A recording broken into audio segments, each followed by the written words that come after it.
এসে গেছি পার্ট 2 নিয়ে।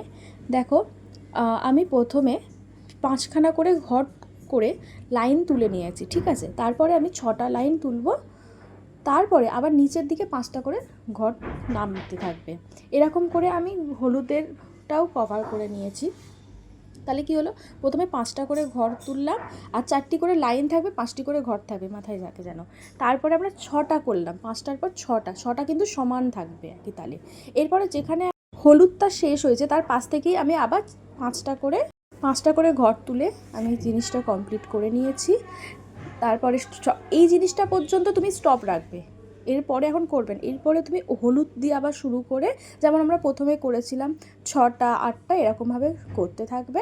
তারপরে শেষ প্রান্তে যেমন আমরা করেছিলাম 4টে 3টে 2টো 1টা, এরকম দু সাইডে করে তারপর আবার লাল রঙটা দিয়ে কভার করে দেবে। এরপর মিডিলে যে অংশটা ফাঁকা ছিল সেটা আমি কভার করে নিলাম।